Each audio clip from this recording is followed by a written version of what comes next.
School and Gaziantep Armenian High School. She attended Aleppo University, where she concentrated in psychology. She graduated in August of 2013 and spent much of her post-college months working with refugees in refugee camps in Aleppo.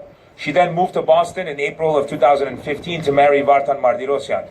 Currently, she attends Gordon Conwell Theological Seminary for her master's in marriage and family counseling. She also works as a psychological counselor at Greater Malden Behavioral Health Clinic and dances in Sayonova Dance Company of Boston. Please join me in welcoming Joslin to the stage.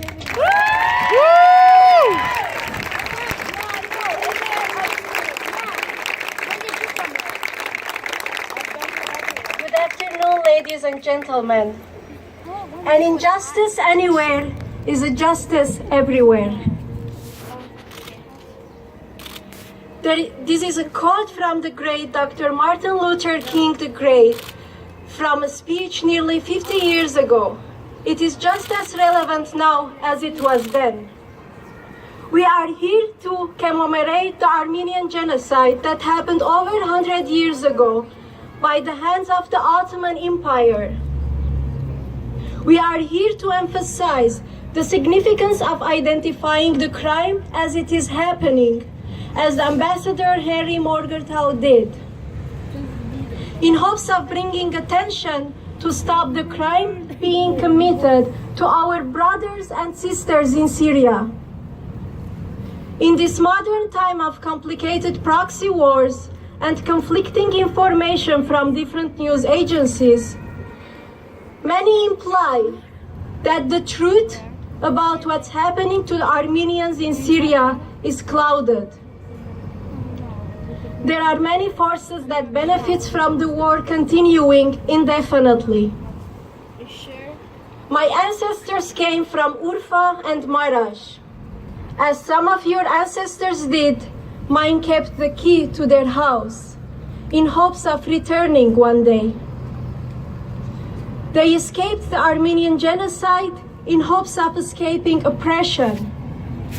Since the Armenian genocide, we have seen the massacre of Kesab, the desecration of Deir Zor, and the ravaging battles in Aleppo, my home city.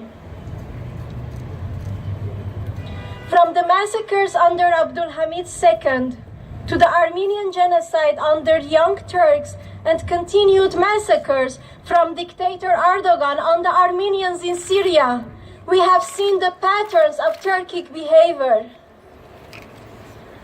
During the Armenian genocide, the Armenians were sent into the deserts of Syria. They settled and built strong Armenian communities.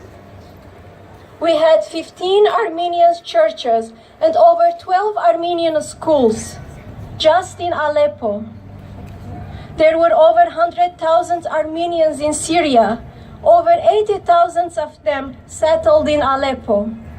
Now there is only 15 to 35 Armenians left. Wherever they go, Armenians build themselves and build a strong Armenian community.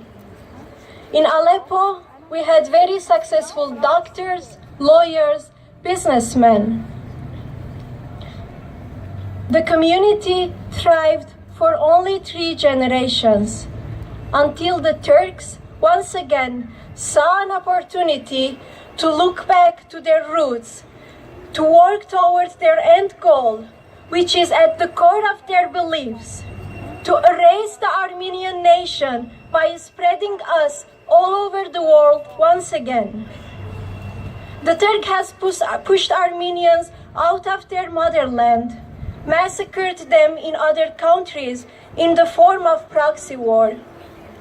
Then when the Armenians tried to flee the massacres in Syria, the Turk met them with barbarism and trickery, continuing to kill them and selling them faulty equipment, causing them to drown in the Mediterranean.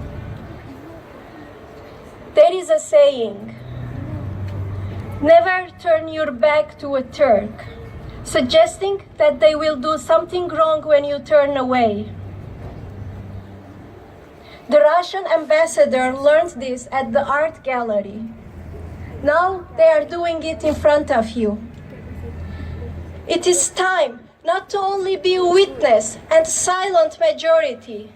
It is time we need to be a very loud majority. This war has affected the whole generation in that region, even me.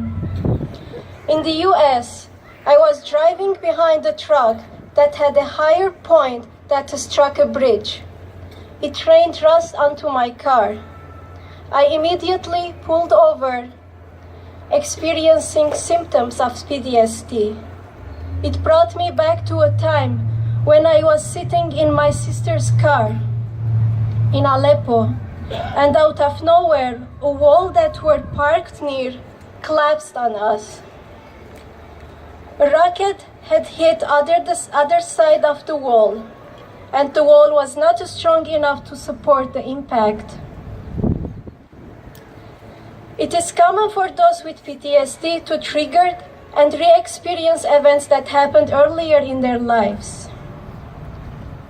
That memory will always stay with me, along with other more scarring memories that I share with my friends and with my family.